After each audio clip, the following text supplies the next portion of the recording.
बोल वेंकटेश भगवान జరుపుకుంటున్నా దీనికి దోపుత్సవము అని పేరు అంటే దీని దోపిడి ఉత్సవము అని కూడా పిలుస్తారు దోపిడి అంటే ఇక్కడనే కరీంనగర్ టీవీ నది దొంగతనం అలా సాయన సానికి చెందితే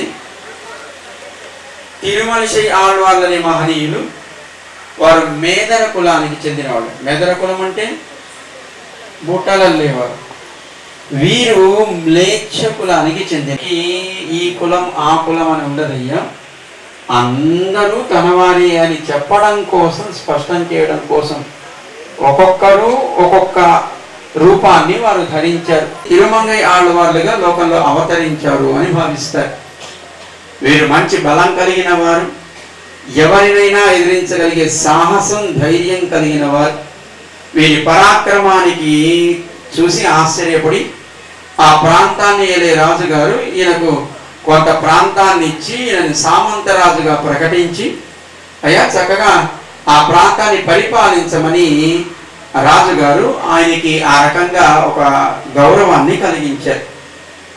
సరే ఆయన తిరుగుతూ గుర్రం మీద తిరుగుతున్నప్పుడు ఒక అందమైన అమ్మాయిని చూశాడు. ఆ అమ్మాయికి కుముదవల్లి అని పేరు.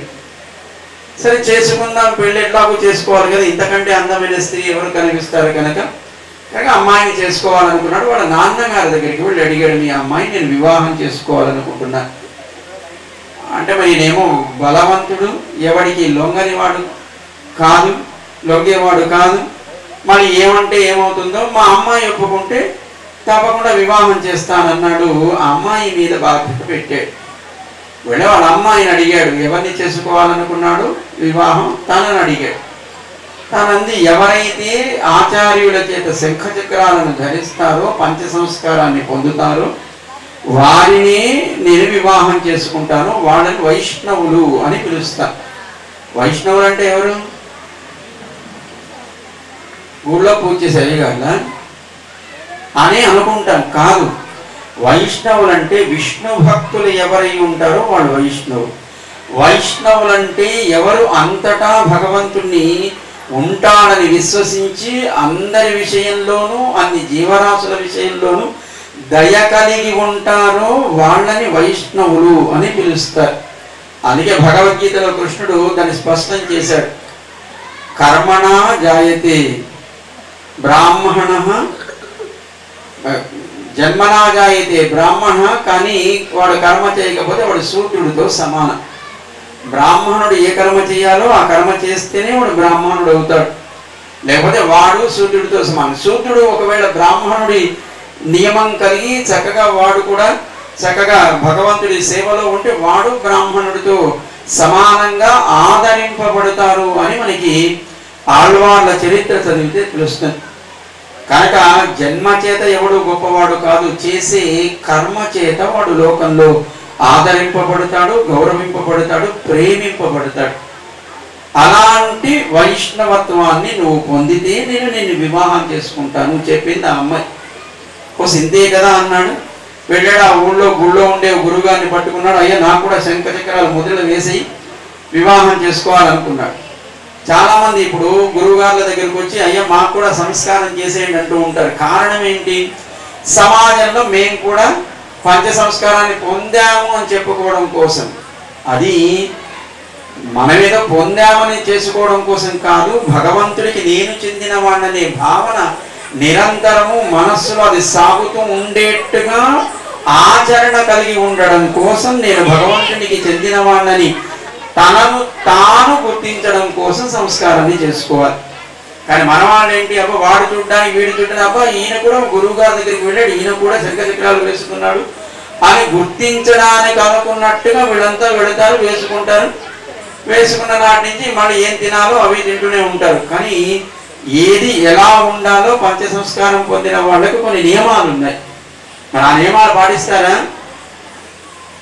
పాటించరు. కానీ మేము కూడా సంవత్సరం అయిపోయాము, మేము కూడా గురువు గారి ద్వారా పంచ సంస్కారాన్ని పొందామని చెప్పడం కోసం వాళ్ళు పెడుతున్నారు. అది సరికాదు. కనుక ఈయన కూడా అంతే కూడా సింతే కదా, శంఖచక్రాలు గురువుగారు మొదలు వేసేస్తారు, అయిపోతే నేను వైష్ణవుని అయిపోతాను, ఆ అమ్మాయి నేను వివాహం చేసుకోవచ్చు అని వెళ్ళాడు గురువుగారి దగ్గర. ఆయన్ని చెప్పాడు, అయ్యా నేను పంచ సంస్కారం పొందాలి, ఏమో మరి చేయకపోతే ఈయనేమంటాడో తెలియదు కదా. అప్పుడంటే గురువులు పరీక్షించేవారు వీడికి యోగ్యత ఉందా లేదా అని.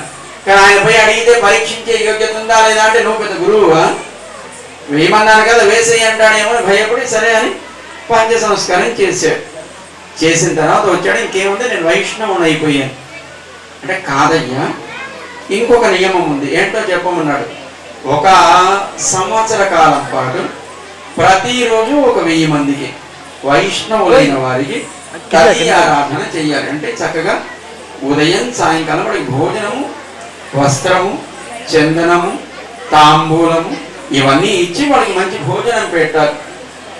అంటే ఇంతే కదా చేసేద్దామన్నాడు. ఎందుకంటే అమ్మాయి మీద ఉండేటువంటి వ్యామోహం, ప్రేమ చేత ప్రాకృతికమైనటువంటి అందం పట్ల మనం కూడా అప్పుడప్పుడు మోహపడి ఏం చేయమన్నా ఎదుటివాడు ఏది అడిగితే అది చేస్తామో లేదా. మీ అమ్మగారు నాకు నచ్చలేదంటే ఓకే ఫైన్, పర్వాలేదు, మా అమ్మని మనం తీసుకెళ్ళి హాయిగా ఆ వృద్ధాశ్రమంలో పెట్టేద్దాం, నీకంటే ఎవరెక్కువ నాకు అంటున్నారు కదా మొగళ్ళు. అలా ఆయన కూడా ఇంకేముంది, 1000 మందికే కదా రోజు భోజనం పెట్టేద్దాం అనుకున్నాడు. మరి రాజుగారు కదా, డబ్బు ఉంది కదా, చేసేద్దాం అనుకున్నాడు, మొదలు పెట్టాడు. కూర్చొని తింటే ఏమవుతుంది, కొండలైనా ఆయన సామెత ఉందా లేదా. కనుక పోను పోను పోను మొత్తం అంతా ఖర్చు పెట్టేశాడు. మరి చక్రవర్తి గారు ఈయన సామంతుడిగా కదా ప్రకటించాడు. కనుక మరి ఆయన కప్పం కట్టాలా వద్దా, ట్యాక్స్ కట్టాలా వద్దా, అది కూడా ఖర్చు పెట్టేశాడు. వెంటనే చక్రవర్తి గారికి సమాచారం తెలిసి సైన్యాన్ని తీసుకొని బయలుదేరాడు. ఈయన ఇంకా సామంతుడిగా ఉండడానికి తగడని యుద్ధంలో ఈయన గెలిచాడు. ఎందుకంటే ఈయనకి ఆ సాహసం, మొండి, ధైర్యం, అన్ని పరాక్రమం ఉన్నాయి కనుక చక్రవర్తి గారిని కూడా ఎదిరించి ఈయన విజయాన్ని పొందాడు. కానీ ఈయనకు అనిపించింది, పోనీలే ఈయన కింద ఆయన కింద నేను సామంతుడిగా ఉండదలుచుకోలేదు, కానీ మరి ఈయన కట్టాల్సిన కప్పం అయితే ఇవ్వాలా వద్దా, ఎలా అయినా ఈ అప్పు తీర్చేయాలనుకున్నాడు. కానీ ఎలా తీర్చాలో తెలియలేదు. రాత్రి నిద్రపోతున్నప్పుడు ఆయన కంచి వరదుడు కల్లో కనపడ్డాడు. ఏమయ్యా, నువ్వు మీ చక్రవర్తి గారికి అప్పు తీర్చాలనుకుంటున్నావు కదా, నీకేం లేదు, వేగవతి తీరము, కంచి అది వేగవతి తీరంలో ఉంటుంది. వేగవతి అని నది పేరు. శ్రీరంగం కావేరీ తీరంలో ఉంటే కంచి వేగవతి నదీ తీరంలో ఉంటుంది. ఆ వేగవతి తీరంలో వస్తే అక్కడ ఒక ఆలయం ఉంటుందయ్యా, అది విత్తమాన్ కోయిల్, అంటే బాగా డబ్బున్న వాడు అని ఆయనకి పేరు.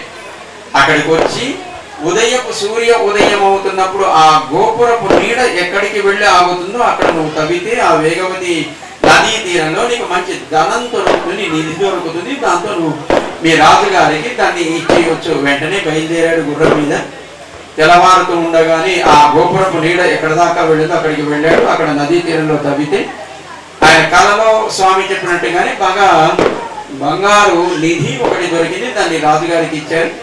వెంటనే మళ్ళీ తన పని తాను ప్రారంభించాడు. మళ్ళీ 1000 మందికి మరి భోజనం పెట్టాలా వద్దా, ఇంకా పాపం కొంతకాలానికి ఇంకా ఏం చేయాలో తెలియక, సర్లే బాగా డబ్బున్నవాడు ఏం చేసుకుంటాడు, డబ్బును ట్యాక్సులు కట్టకుండా ఇనపెట్టెల్లోను బ్లాక్ మనీగా పెట్టుకున్నవాడు ఏం అనుభవిస్తాడు. వాళ్ళ దగ్గర ఉన్న ఒకటే లేకపోయినా ఒకటేనా కాదు. స్విస్ బ్యాంకుల్లో పెట్టుకుంటారు, ఏం ప్రయోజనం? కొన్ని వేల కోట్లు బ్యాంకుల్లో ఉన్నాయి, వాటి వల్ల ఏమైనా ప్రయోజనం ఉందా? లేనివాడికి అన్నం పెట్టొచ్చునా లేదా? మరి ఆయన ఆ కాలంలో ఇదే ఆలోచించాడు. డబ్బున్న వాళ్ళ దగ్గర దోచుకోవాలి, హాయిగా భోజనం పెట్టారు అని దోచుకోవడం మొదలుపెట్టాడు. మరి దోచుకోవడం మొదలు పెడితే రాజుగారు ఊరుకుంటారు. వెంటనే సైన్యాన్ని అప్రమత్తం చేస్తే ఇంకా అడవిలోకి వెళ్ళాల్సి వచ్చింది. అడవిలో ఉండి ఆ బాట గుండా ఎవరు వెళతారో అడవి గుండా, అప్పుడంతా అడవులే కదా, ఏ ఊరి నుంచి మరే ఊరికి వెళ్ళాలన్నా అడవి మార్గంలోనే వెళ్ళాలి. కానీ ఈ అడవి మార్గంగా ఎవరెవరు వెళతారో వాడు సంపన్నుడు అయితే వాళ్ళ దగ్గర ఉన్నది లాక్కోవడం, తీసుకొచ్చి ఆ రోజు భోజనం పెట్టేయడం. ఇది ఇలా సాగుతూ ఉంటే అమ్మవారు అనుకుందట, ఏమయ్యా ఇంతకాలం పరీక్షించావు చాలు కదా, ఆయనకి చక్కగా ఆ పరీక్ష ఇంకా చాలునయ్యా, ఆయన ఉజ్జీవింప చేయాలి, ఆయన బాగు చేయాలి కదా అని అమ్మ అడిగిందట లక్ష్మీదేవి. శ్రీమన్నారాయణ అన్నాడు, సరే సమయం వచ్చింది బయలుదేరమన్నాడు. మనం కూడా నిన్న కళ్యాణం చేసుకున్నామా లేదా? స్వామి అలాగే అమ్మలని ఇద్దరిని తోడు చేసుకుని చక్కగా దివ్య అలంకార భూషితుడై అన్ని వజ్రాలు, వైడూర్యాలు, నగలు, గోమేదిక పుష్ప, నవరత్నాలు, కిరీటాలు, హారాలు, వడ్డాణాలు అన్ని మొత్తం అంతా ఒక సంపన్నుల ఇంట్లో ఎంత ఆడంబరంగా ఉంటుందో పెళ్లి చేసుకున్న ఆయన పెళ్లి కుమారుడుగా 2 భార్యలు తీసుకొని హాయిగా బయలుదేరాడు గుర్రాల మీద. సరే ఆయన బయలుదేరాడు కదా అని బ్రహ్మగారు కూడా ఒక పురోహితుడు వేషం వేసుకున్నాడు, ఆయన వెనుకాతలు బయలుదేరాడు. దేవతలంతా బంధుగణంగా వాళ్ళంతా బయలుదేరారు. మరి ఆయన చెప్పాడు బయలుదేరదామన్నారు. సరే అంతా వేషాలు మార్చుకున్నారు, బయలుదేరారు. ఈయన అడవిలో ఉండే దగ్గర 4 ఉన్నారు అనుచరులు. ఈ 4 ఎంత గొప్పవాళ్ళంటే ఒక ఆయనకి తాళ్ ఊదువాన్ అని పేరు. ఎంత గొప్ప తాళమైన ఊదితే ఊడిపోతుంది, అంత గొప్పవాడు ఆయన. కానీ వీళ్ళకి దొంగతనం చేయడానికి ఏం లేదు. ఈయన ఒక్కటి చాలు, ఎన్ని బీరువాలు ఎన్ని తాళాలు వేసినా ఊతాడు, తాళాలు ఊడిపోతాయి. హాయిగా తాళాలు తెరుచుకొని వీడు దొంగతనాలు చేసేవాడు, అంత గొప్పవాడు. ఇంకొక ఆయన ఉన్నవాడు నీర్ మేలై నడువాన్, అంటే నీళ్ల మీద నడుస్తాడు ఆయన, అంత గొప్పవాడు. ఇంకేముంది, ఎక్కడ పోయినా ఏ అడవిలో తిరిగినా ఏ ప్రవాహాలున్నా ఆయన నడుచుకుంటూ వెళ్ళిపోయేవాడు ఆయన. ఇంకొక ఆయన ఆ నీడ వెనకాతల ఉండి నడుస్తున్నట్టుగా కూడా తెలియకుండా అనుసరిస్తాడు ఎవరినైనా. ఇప్పుడు పిక్ పాకెట్ చేసేవాడు ఏం చేస్తాడు, వెనకాతలే ఉంటాడు, ఎప్పుడు తీస్తాడో తెలియదు, అలాంటి వాడిని. కానీ నీడలా అనుసరించగలిగేటువంటి గొప్ప చాకచక్యం ఉన్నవాడు ఈయనే. ఇంకొక ఆయన ఉన్నాడు, ఎంతటి రహస్యాన్నైనా తెలుసుకోగలిగేవాడు ఒకడు, మాత్రం 4.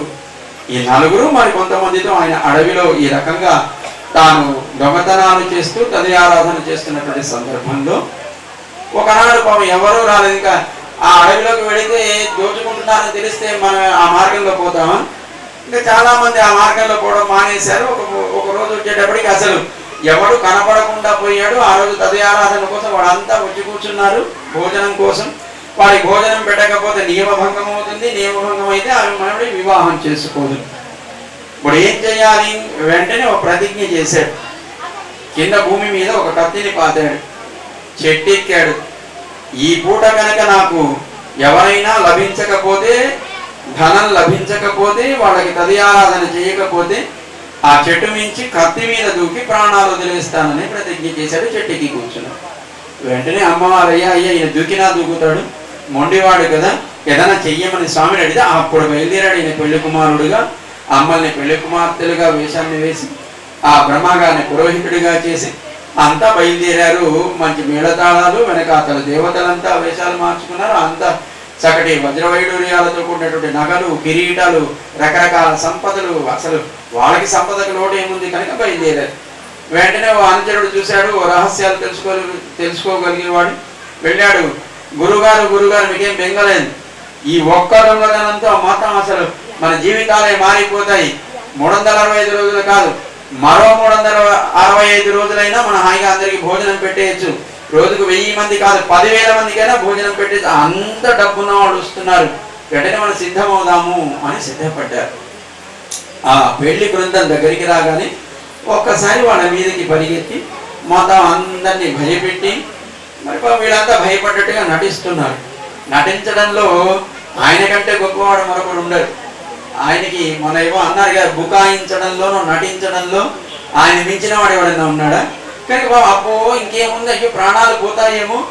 ఆనాడు రాముడు శివధనుస్సును విరిచి సీత వివాహం చేసుకొని దశరథుడితో కూడి వాళ్ళంతా తిరిగి అయోధ్యకు వస్తూ ఉంటే సమాచారం తెలిసిన పరశురాముడు అక్కడికి వచ్చేట. ఏమయ్యా, పుచ్చుపట్టిన శివధనుస్సును విరుస్తావా? ఇగో నా దగ్గర వైష్ణవ ధనుస్సుని, అవసరం అనుకుంటే దీన్ని విరిచి నీ పరాక్రమాన్ని చూపించమన్నాడు. పరశురాముడు అంటే ఎవరు?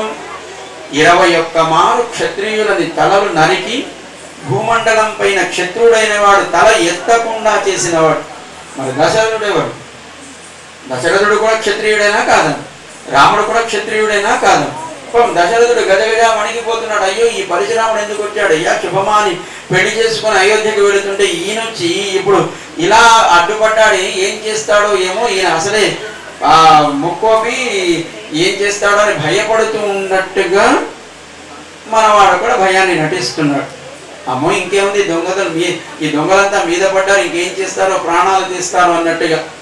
సరే వాళ్ళు వచ్చారు, మేమేం చెయ్యం, మీరు మీ దగ్గర అన్ని ఒలిచి చక్కగా మూట కట్టిస్తే మాకు అది చాలు, మేమే ప్రాణాలు తీయాలనుకోవట్లేదు, కానీ మీరు కాదు కూడదని ఎదిరిస్తే మాత్రం ఎవరి ప్రాణాలు దక్కవు సుమా హెచ్చరించాడు పరకాలుడు. వెంటనే వాళ్ళంతా మూట కట్టారు, అయ్యా తీసుకోమని చేతిలో పెట్టారు.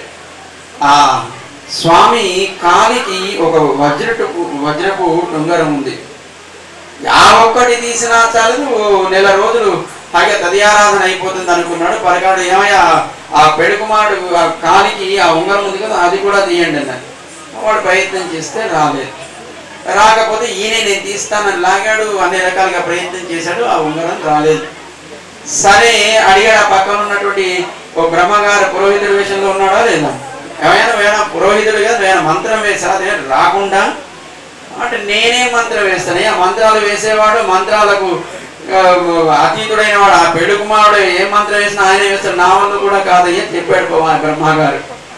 వెంటనే ఆ పరకాలుడు తిరుమంగై ఆళ్వారు ఇలా లాభం లేదని ఆ కాలిని నోటితో ఆ ఉంగరాన్ని పట్టుకొని నోటితో పళ్ళతో లాగాలి అని ప్రయత్నం చేద్దాము అని ఆ ఉంగరాన్ని నోటితో పట్టుకున్నాడు. ఎప్పుడైతే పవిత్రమైనటువంటి గంగా ఉద్గమస్థానమైనటువంటి ఆ భగవంతుడి ఆ పాదం ఎప్పుడైతే ఆ నోటికి తాకిందో వెంటనే ఆళ్వార్లకి ఒక గొప్ప అనుభూతి కలిగి నాన్ కండుకొండేన్ నారాయణ నామం ఎన్నుం, ఆహా నేను తెలుసుకున్నానే నారాయణ అనేటువంటి నామపు వైభవాన్ని తెలుసుకున్నాను కదా అని మూర్చిపోయాడు. స్వామి తిరుమంగయ్య వాళ్ళకు తానే మంత్ర ఉపదేశం చేశాడు ఒకప్పుడు. ఆ తర్వాత తానే స్వయంగా ఆ పాద స్పర్శ చేత తిరుమంగయ్యాళ్ళ వాళ్ళకి ఆ నారాయణ నామ అర్థాన్ని పదాన్ని స్ఫురించేట్టుగా చేసి ఆయనకు ఒక గొప్ప జ్ఞానాన్ని కలిగించాడు. అక్కడి నుంచి తిరిగి తాను మళ్ళీ చక్కటి భగవంతుడు వారికి కూడా భగవద్ అనుగ్రహం పరిపూర్ణంగా కలుగుతుంది అని మనకి పెద్దలు కళ్యాణ మహోత్సవం అయిన తర్వాత ఆలయాల్లో జరిగే బ్రహ్మోత్సవాలు దోపోత్సవం అని, అంటే దోపిడి, ఆయన కూడా ఆయన దోచుకోవడానికి సిద్ధంగా ఉంటే ఈయన కూడా ఆయన సర్వ అలంకార భూషితుడై పెళ్లి కుమారుడిగా అమ్మలతో బయలుదేరి వస్తే మన పురోహితులు వాళ్ళంతా కూడా వెనకాత వచ్చినట్టుగా మనం ఒక సన్నివేశాన్ని, అశ్వారూఢుడై వచ్చేటువంటి స్వామి పెళ్లి కుమారుడుగా వచ్చే సన్నివేశాన్ని మన ఈ కూడా దోపోత్సవంతో మనం జరుపుకుందాం. చాలా మంది కనిపిస్తూ ఉండొచ్చు, ఎందుకు స్వాములు వెనక్కి నడుస్తూ ఉంటారు అని. భగవంతుడికి ఎప్పుడు మనం వీపు చూపించకూడదని ఒక నియమం. అందుకే ఆడవాళ్ళనైనా అమ్మలనైనా స్వామికి ఎదురుగా వాళ్ళు ఉండేట్టుగా, అభిముఖంగా ఉండేట్టుగా వెనక్కి వాళ్ళని నడిపిస్తాం. అలాగే స్వాములైనా కూడా స్వామి యొక్క వాహన సేవలో కానీ స్వామి ఎదురుపడేటప్పుడు కానీ వీపు చూపించకుండా వెనక్కి ఆయనను చూస్తూ ఆయన సౌందర్యాన్ని అనుభవిస్తూ అలా నడవడం ఒక అలవాటుగా కొంతమంది పెద్దలు అలా ఉంటారు. అందుకోసం అది రథోత్సవమైన అది కిలోమీటరా 10 కిలోమీటర్లు మనం అలాగే నడవాలి అని ప్రయత్నం చేస్తాం. ఆయన అనుగ్రహం ఉంటే నడవగలుగుతున్నాం. అలానే మీరంతా వెనక్కి నడవడానికి ప్రయత్నం చేయకండి, అది ప్రమాదం అవుతుంది. అందుకే చాలా వరకు భగవంతుడికి వెనకాతల వాహనం వెనకాతల ఉండాలని కోరుకుంటారు. ఎందుకంటే మనకి భగవంతుడి వెనకాతల వాహనం ఎప్పుడైనా కదిలినప్పుడు ముందు ప్రబంధం ఉంటుంది, వెనకాతల వేదం ఉంటుంది. భగవంతుడిని వేదం ఎప్పుడు అనుసరిస్తూ ఉంటుంది. భగవంతుని ప్రబంధం ఎప్పుడు స్పష్టం చేస్తూ ఉంటుంది. ఆడవాళ్ళు పాడిన దివ్య ప్రబంధాన్ని గానం చేస్తూ ఆ వాహన సేవ ముందు ప్రబంధాన్ని గానం చేసేవాళ్ళు ఉంటే, వేదాన్ని గానం చేసేవాళ్ళు స్వామి యొక్క వాహన సేవకి వెనకాతల వాళ్ళు ఉంటారు. వేద ఇతిహాస పురాణాలని స్వామిని అనుసరిస్తూ ఉంటాయి. ప్రబంధం స్వామిని లోకానికి పరిచయం చేసేదిగా, స్పష్టం చేసేదిగా ఉంటుంది. అలా ప్రబంధాన్ని పాడిన మహనీయులు మనకి ఆళ్వార్లు అని, నమ్మాళ్వార్లు మొదలుకొని తిరుమంగై ఆళ్వార్లు దాకా ఓ 12 మంది, దాంట్లో గోదాదేవిని కూడా మనం చేర్చి ఆళ్వార్ల దివ్య చరిత్రలు ఏదో ఒక సందర్భంలో ఇలాంటి సన్నివేశంలో తెలుసుకుని తరించే ప్రయత్నం చేస్తాం. ఈ పూట మనం జరుపుకున్నటువంటి కార్యక్రమంలో ఆ దోపోత్సవంలో మనం ఆ తిరుమంగై ఆళ్వార్ల దివ్యమైనటువంటి చరిత్రను వినగలిగే అదృష్టాన్ని మనకి ఆళ్వార్లు, అలాగే భగవంతుడు మనకి ఆ రకమైనటువంటి ఒక అదృష్టాన్ని కలిగించినందుకు స్వామికి కృతజ్ఞత అంజలి సమర్పణ చేద్దాం. గోవిందా. ఆ తర్వాత స్వామికి ఆనందాన్ని కలిగించేట్టుగా, ఆళ్వార్లకి ఆనందాన్ని కలిగించేట్టుగా మన జీవనం ఎలా ఉండాలో, ఆలయాలకి మన జీవనానికి, సంప్రదాయానికి మన జీవనానికి ఉండేటువంటి ఆ సంబంధం ఎలా ఉండాలో మనకి చిన్నారులు నృత్య రూపకంగా వాళ్ళు చక్కటి ప్రదర్శన ఇవ్వడానికి సిద్ధపడ్డారు. దాని గురించి తెలుసుకుంటూ దాన్ని కూడా చక్కగా మనం చూసి తరిద్దాం. ఆ తర్వాత తిరుమంగయ్యాళ్ళ వాళ్ళు ఏ సేవను కొనసాగించారో ఆ సేవ మన కోసం అక్కడ సిద్ధంగా ఉంది. తదీయ ఆరాధన అని దానికి పేరు. అంటే తదీయులంటే నా వాళ్ళు అని మనం చెప్తాం. భక్తులంతా మనవాడైనా కాదా? భక్తి లేనివాడు మనవాడు కాదు. వాడు ఎంత గొప్పవాడైనా, వాడి ఎంత డబ్బున్నవాడైనా, ఎంత అధికారం, భక్తి ఉన్నవాడు వాడు సామాన్యుడైన అతి నీచమైనటువంటి కులం అనుకొని మనం భావించేటువంటి కులంలో పుట్టిన వాడు నావాడనుకోవడమే నిజమైనటువంటి సంప్రదాయం. అదే శ్రీ వైష్ణవ. కనుక తదీయులంటే నావాళ్ళు అని అనుకుంటాం. వాళ్ళని ఆరాధించుట అంటే వాళ్ళకి చక్కగా భోజనం పెట్టి వాళ్ళకు చక్కటి ఆ శరీర సుఖాన్ని కలిగించేది. కనుక ఆ భోజనాలు పెట్టడాన్ని ఏమంటాం? తదీయారాధన అని దానికి పేరు. కనుక అది సిద్ధంగా ఉంటుంది. ఇక్కడ ఈ ఉత్సవం కాగా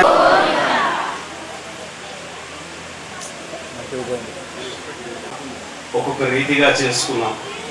అందరికీ ఆ కథ తెలిసిందే కనుక మళ్ళీ అదే చేస్తే అప్పటికి అందరికీ తెలిసిన కథని వింటూ ఉంటే బోర్ అయిపోయినారు అనేదని కొత్తగా ఏమన్నా చేస్తారని అంటే, రవి మాకు అవకాశం ఇవ్వండి అంటే సరే అని అనుకుంటున్నా. ఈరోజు ఈ కార్యక్రమంలో స్వామి ముందు నృత్యం నిర్వహిస్తున్నటువంటి వాళ్ళలో వారి గురువులు సిద్ధార్థ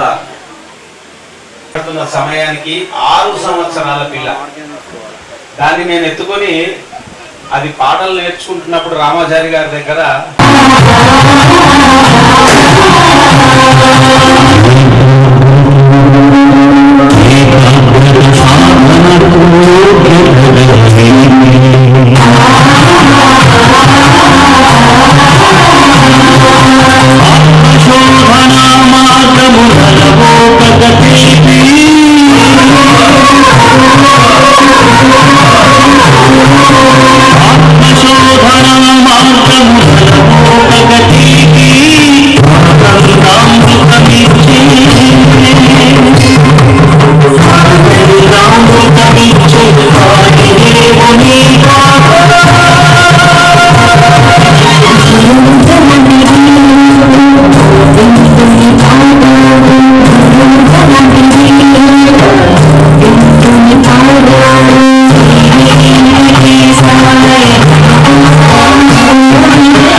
బిడ్డ రామయ్య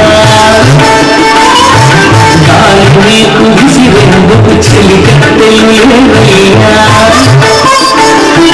పూల పరుపులేసేందుకు బిడ్డగానయ్య గాలి నీకు విసిరెందుకు చెలికత్తెలు లేవయ్యా అరుగు మీద మీద ఒరుగు సామి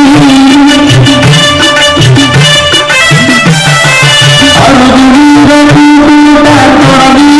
ఒరుగు సామి తలను కాస్త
సామి రావాలి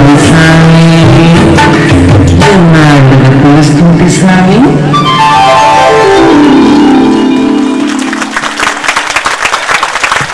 జై శ్రీమన్నారాయణ.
చక్రవర్తి రాజా